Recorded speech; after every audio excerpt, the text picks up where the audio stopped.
დონალდ ტრამპი დღეს კვლავ ემუქრება ირანს, რომ სულ გაანადგურებს, მას შემდეგ რაც ირანმა იორდანიაზე თავდასხმა განახორციელა. აშშ-სა და ირანს შორის მყიფე ზავი კვლავ საფრთხის ქვეშ აღმოჩნდა. 28 ივლისის საღამოს ირანმა დონალდ ტრამპის მიერ დარტყმების შეჩერების გამოცხადების შემდეგ პირველად რამდენიმე ბალისტიკური რაკეტა გაუშვა ამერიკულ სამხედრო ბაზაზე იორდანიაში. აშშ-ის ცენტრალურმა სარდლობამ განაცხადა, რომ ყველა რაკეტა ჩამოაგდეს და მსხვერპლი არ არის. მაგრამ ტრამპი უკვე აფეთქდა და განაცხადა, რომ თუ ამჯერად ირანელები მასთან შეთანხმებაზე არ წავლენ, ის ნამდვილად მზად არის სრულმასშტაბიანი ომი დაიწყოს. სპოილერი. ტრამპს ასეთი მუქარები არაერთხელ უთქვამს, მაგრამ ესკალაცია არ ყოფილა. მაგრამ ამ მოვლენას მნიშვნელობა აქვს იმით, რომ ეს ირანის პირველი სარაკეტო თავდასხმა ამერიკულ სამხედრო ბაზაზე 24 წლის განმავლობაში. როდესაც ტრამპმა შეაჩერა სამხედრო კამპანია, როგორც თავად ამბობდა, რომ დიპლომატიას კიდევ 5 დღე მისცემოდა. როდესაც ტრამპმა შეაჩერა სამხედრო კამპანია, როგორც თავად ამბობდა, დიპლომატიას კიდევ ერთი შანსი მისცა. და ეს მოხდა სულ რამდენიმე საათში, მას შემდეგ, რაც ის თეთრ სახლში ისრაელის პრემიერ-მინისტრ ბინიამინ ნეთანიაჰუს შეხვდა. საერთო ჯამში ამ გამოშვებაში განვიხილავთ, რა მოხდა ზუსტად. რას ამბობენ მხარეები და როგორია მოვლენების შემდგომი განვითარების სავარაუდო სცენარები. მე მქვია ალექსეი პეჩი, მოდით ერთად განვიხილოთ ეს თემა. მაგრამ სანამ დავიწყებთ, გთხოვთ გამოიწერეთ ეს YouTube არხი, მოიწონეთ გამოშვება და დაწერეთ ნებისმიერი თქვენი კომენტარი ამ ვიდეოს ქვეშ.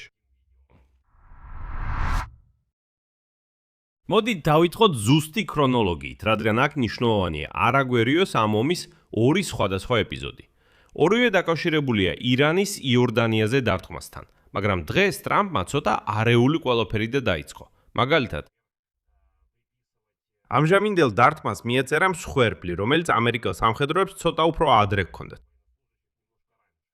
უკვე 18 ივლისს ირანმა დარტყმა მიაყენა მუაფაქ სალტის ავიაბაზას იორდანიაში. ამ დარტყმის შედეგად 2 ამერიკელი სამხედრო დაიღუპა.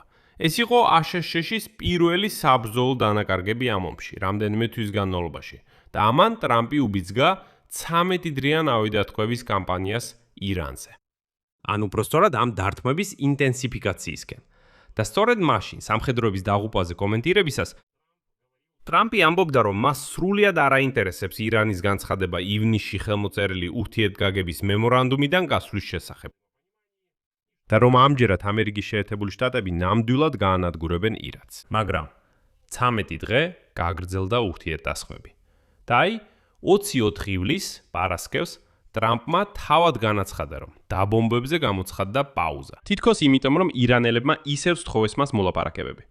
ხო, ტრამპის რიტორიკით ისინი პირდაპირ ევედრებოდნენ მას გაჩერებას. ამბობს, ვთხოვთ, მოდით დავსხდეთ მოლაპარაკებების მაგიდასთან. ირანელები რა თქმა უნდა ამას უარყოფდნენ, საბოლოოდ 28 ივლისის საღამოს ირანის ისლამური რევოლუციის გუშაკთა კორპუსმა რამდენიმე ბალისტიკური რაკეტა გაუშვა ამერიკულ სამხედრო ბაზაზე, სწორედ იმ იორდანიაში. აშშ-ის არმიის ცენტრალური სარდლობა ოფიციალურ განცხადებაში აცხადებს, ციტატა, ყველა ირანული რაკეტა წარმატებით იქნა ჩამოგდებული. აშშ-ის ძალები ინარჩუნებენ სიფხიზლესა და მაღალ მზადყოფნას. ამჯერად არსებული მონაცემები დანაკარგები არ დაფიქსირებულა და გაშვებული იქნა არაუმეტეს 4 ბალისტიკური რაკეტისა. ისლამური რევოლუციის გუშაკთა კორპუსმა დემონსტრაციულად აღიარა, რომ სწორედ მან განახორციელა ეს თავდასხმა.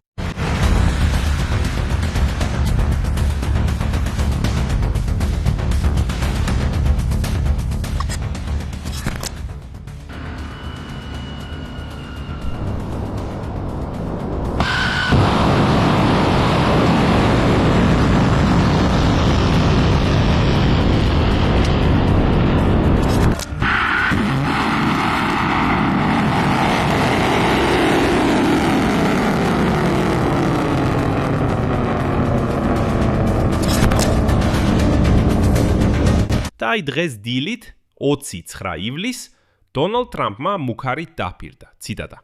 ირანს ყველაფერს ამოვაცლი, მას შემდეგ რაც ამერიკელ სამხედროებზე იორდანიაში თავდასხმა მოხდა. შემდეგ მისი ციტატა. ჩვენ მათ სულს ამოვხდით.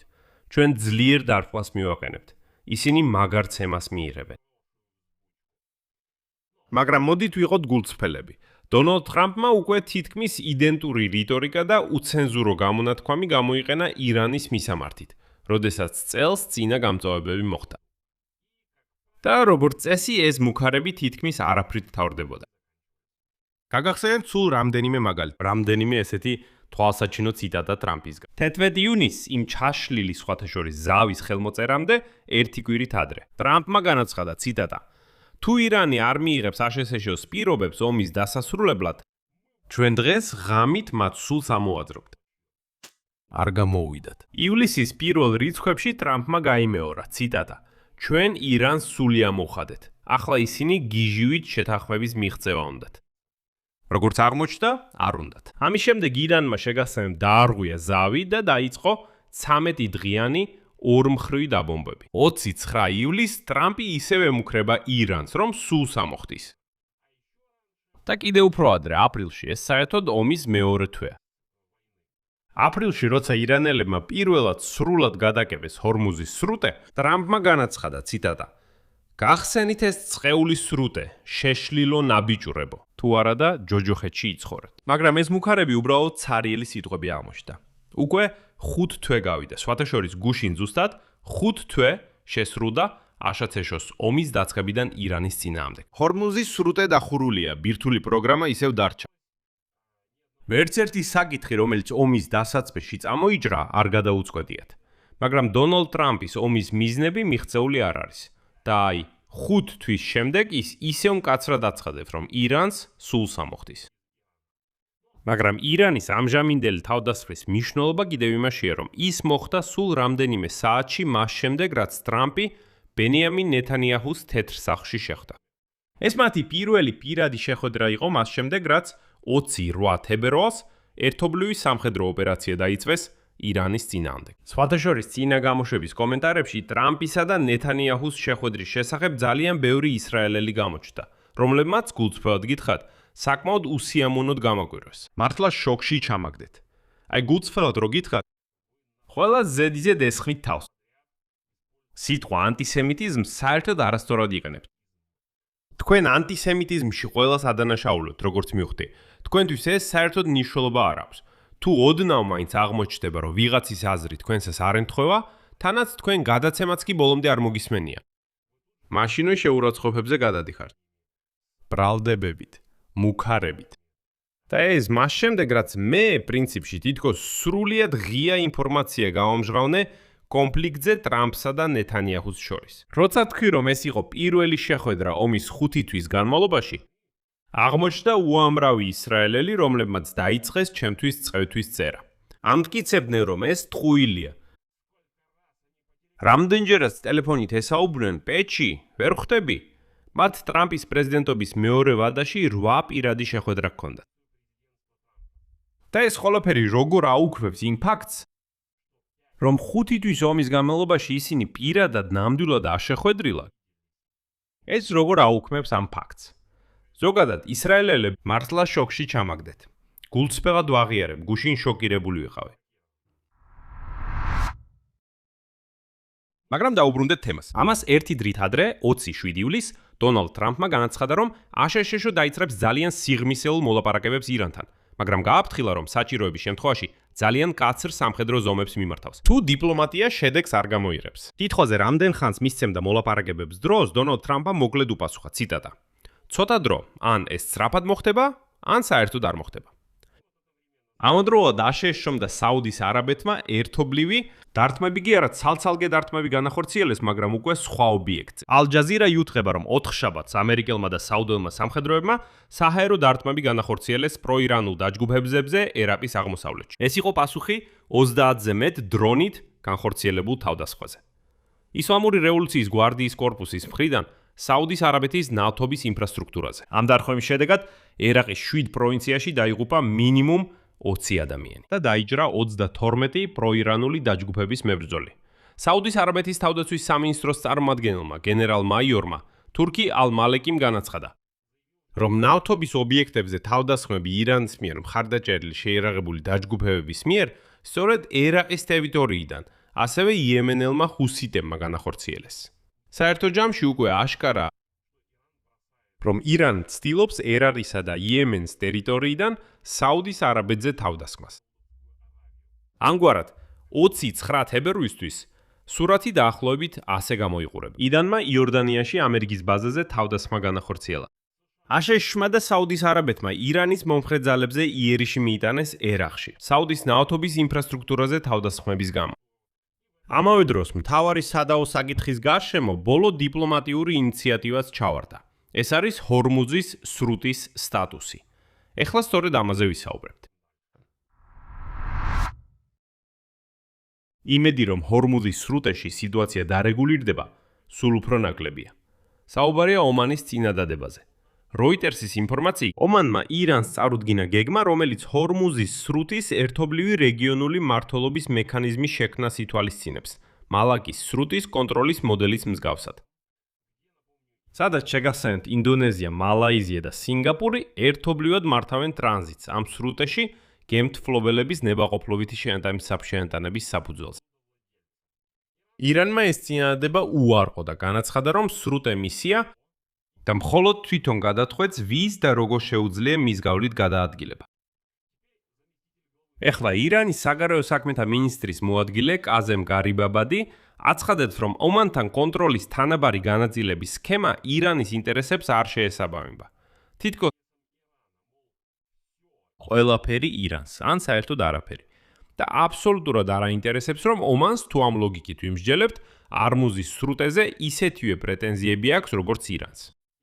შედეგად ირანის საგარეო საქმეთა სამინისტრომ განაცხადა, რომ სრუტე დახურული რჩება. ამავე დროს აშშ-ის პოზიცია კატეგორიულად უარყოფს ტრანზიტისთვის ნებისმიერ გადასახადს ან მოსაკრებელს. ანუ ომანისა და ირანის მიერ შეთავაზებული სქემა ნებაყოფლობითი შენატანებით ნებისმიერ შემთხვევაში ეწინააღმდეგება იმას, რაშინ ვაშინგტონი ცდილობს მიაღწიოს. სხვათა შორის, ირანი სულ უფრო მეტად თავხედობს. New York Times-ი წერს, რომ ირანი მაინც განიხილავდა უკრაინაზე თავდასხმას. გამოცემის ინფორმაციით, თეირანი 25 ივლისს კასპიის ზღვაში საკუთარ სავაჭრო გემზე თავდასხმის შემდეგ განიხილავდა ერთ-ერთ უკრაინულ საზღვაო პორტზე სარაკეტო დარტყმის შესაძლებლობას.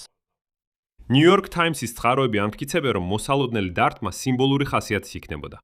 ანუ რაკეტა მცირე საბრძოლო ქობინით, რომელიც უფრო რეაქციის დემონსტრირებას ემსახურება, მაგრამ მიაყენოს შედარებით მცირე ზიანი.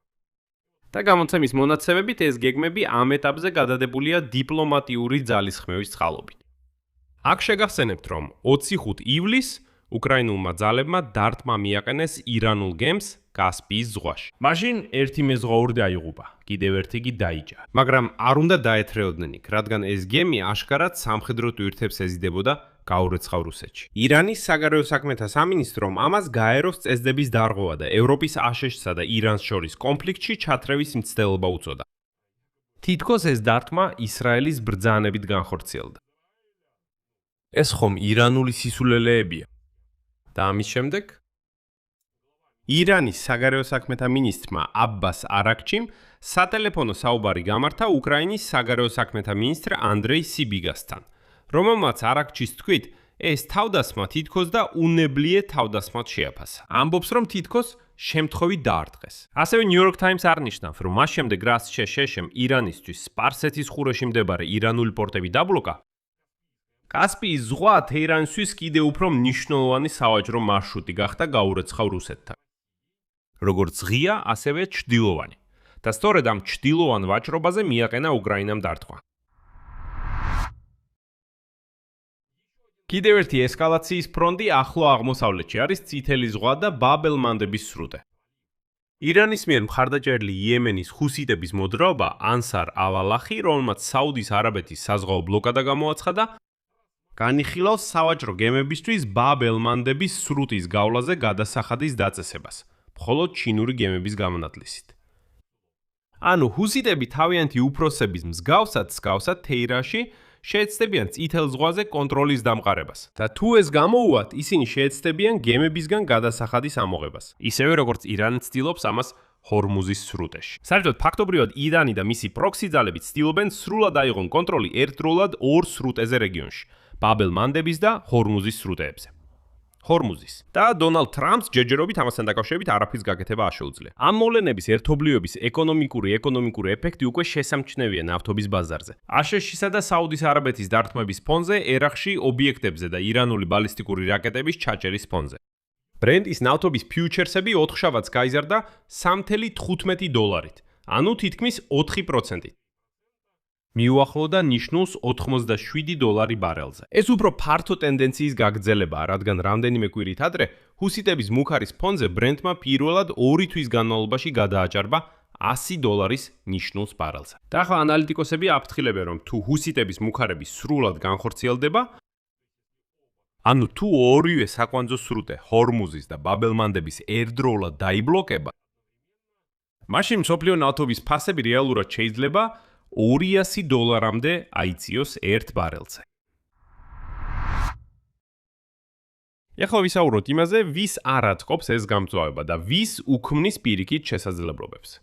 შეერთებული შტატებისთვის ეს ესკალაციის გაგრძელება პოლიტიკურად არასასურველია. ბენზინის ფასების ზრდა ზიანს აყენებს ამომრჩევლებს კონგრესის შუალედური არჩევნების წინ. ხოლო სამხედრო უწყებები რამდენიმე წყაროს ინფორმაციით, ადრე აფრთხილებდნენ საჰაერო თავდაცვის გადამჭერი რაკეტების მარაგის კრიტიკულ ამოწურვაზე ივლისში 13 ღამის თავდასხმების შემდეგ. სწორედ ამიტომ დონალდ ტრამპმა 24 ივლისს შეაჩერა დაბომბვის კამპანია. სწორედ ამიტომ 28 ივლისის იორდანიაზე თავდასხმა აყენებს მას რთული არჩევანის წინაშე. შეინარჩუნოს რეპუტაცია, თუ დაუბრუნდენს ძვირადღირებულ სამხედრო ოპერაციას. საუდის არაბეთი. საუდის არაბეთისთვის ესკალაციაც არ არის არახელსასაყრელი. თავდასხმები მის ნავთობის ინფრასტრუქტურაზე აზიანებს მისივე საექსპორტო შემოსავლებს. ამიტომ ერ-რიადიც უკვე ღიად შეუერთდა დარტყმებს პროირანულ ძალებზე ერაყში. მათ სურთ, რომ საფრთხე თავიდანვე შეაჩერონ. ირანისთვის კი პირიქით ჰორმუზის სრუტეში სტატუს-კვოს შენარჩუნება, ანუ სრუტეზე ფაქტობრივი კონტროლი, სტრატეგიულად მომგებიანია. რადგან ეს მისი მთავარი ზეწოლის ბერკეტია. ამასთან ამერიკელებთან შემდგომი ესკალაცია თეირანისთვის პირდაპირ სამხედრო რისკებს შეიცავს, რაც ხსნის, რატომ გადაიდო უკრაინულ პორტზე დარტმის გეგმა და არა სხვა. პირდაპირი სამხედრო რისკები, რაც ხსნის, რატომ გადაიდო უკრაინულ პორტზე დარტმის გეგმა და არ განხორციელდა. ამ კონფიგურაციაში უკრაინა შეიძლება ითქვას შემთხვევითი მხარე აღმოჩნდა კონფლიქტში. რადგან კასპიის ზღვაში მომხდარი ეპიზოდი აჩვენებს, რომ კიევის ქმედებები ირანულ-რუსული ლოგისტიკის წინააღმდეგ დამატებით ქმნის.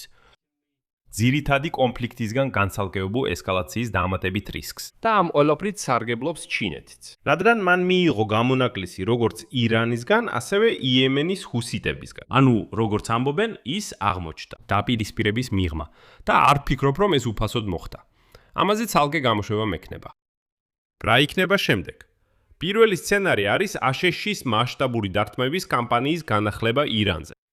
თუ დონალდ ტრამპი იორდანიაში ბაზაზე თავდასხმას საკმარი საფუძვლად ჩათვლის და გადაწყვეტს, რომ დიალოგი ამოწურულია, დონალდ ტრამპის რიტორიკა ამ ინციდენტის შემდეგ სწორედ ამ მიმართულებას მიუთითებს. თუმცა, მეორე მხრივ განცხადებები, რომ ირანს სულს გავაძრობთ, უკვე ისმოდა. მეორე სცენარი კი არის არსებული შეზღუდული ესკალაციის ფორმატის შენარჩუნება.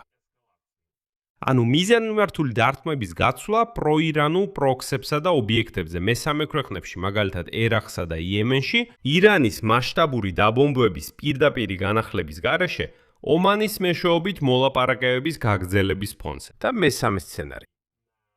კონფლიქტის შემდგომი გავრცელება საზღვაო მარშრუტებზე, თუ ჰუსიტები სისრულეში მოიყვანენ მუქარას და ბაბ-ელ-მანდების სრუტეში გავლას ფასიანს გახდიან, ან საერთოდ დახურავენ, ერთდროულად ჰორმუზის სრუტის ბლოკადის შენარჩუნებასთან ერთად. და ეს ყველაფერი გამოიწვევს ორმაგ ენერგეტიკულ შოკს, რის შესახებაც ანალიტიკოსები აფრთხილებენ. ახლა ბევრი რამ დამოკიდებულია იმაზე, რას გადაწყვეტს დონალდ ტრამპი, რომელიც კვლავ იმუქრება, რომელიც უკვე აღიქმება როგორც იაფფასიანი ლაპარაკი, რომელიც უკვე ნაკლებად მუშაობს დაშინებაზე. მე არ ფიქრობ, რომ ვინმეს კიდევ აშინებს ტრამპის განცხადებები, რომ ჩვენ ირანს დავლეწავთ. ვიზზე მოქმედებს ეს? აი ამიხსენეთ. შედეგი. 28 ივლისის საღამოს ირანმა პირველად აშშ-ს მიერ გამოცხადებული პაუზის დაწყებიდან ბალისტიკური რაკეტები დაარტყა ამერიკულ სამხედრო ბაზას იორდანიაში. ყველა მათგანი ჩამოაგდეს. ამავე დროს აშშ-მ და საუდის არაბეთმა იერიში მიიტანეს პროირანულ დაჯგუფებებზე ერაყში. ირანმა უარი თქვა ომანის კომპრომისულ წინადადებაზე ჰორმუზის სრუტის ერთობლივი მართვის შესახებ. ჰუსიტები კი განიხილავენ ბაბ-ელ-მანდების სრუტეში გავლისთვის გადასახადის დაწესებას. ნავთობი ძვირდება ამ მოვლენების ერთობლიობის ფონზე. ტრამპმა საჯაროდ განაცხადა, რომ მზად არის სამხედრო მოქმედებები განაახლოს, თუ მოლაპარაკებების სწრაფ შედეგს არ მოიტანს. და ამ სისულელეს უკვე 5 თვეა ვისმენთ. კი, ყველაფერი ისე გამოიყურება, რომ დიდი ომი უბრალოდ გარდაუვალია. ან ტრამპს მოუწევს უკან დახევა. მაგრამ ტრამპს, როგორც ამბობენ, შეიძლება ისევ გადაიფიქროს. აქ უკვე ვინ იცის. აქ წერტილებს დავასვა. თქვენი აზრი, თქვენი დასკვნები დაწერეთ კომენტარებში. ამ გამოშვების ქვეშ გამოიწერეთ არხი, დააწექით ზარს და არ დაგავიწყდეთ ლაიქის დაჭერა. თუ გსურთ ამ YouTube არხის მუშაობის მხარდაჭერა, ამისთვის მადლობელი ვიქნები. ამას შეძლებთ ნებისმიერი შემოწირულობით, მულებითა და რეკვიზიტებით, რომლებიც მითითებულია ამ ვიდეოს აღწერაში. ამით ყველაფერი დასრულდა. იზრუნეთ საკუთარ თავზე. ყველას მშვიდობით.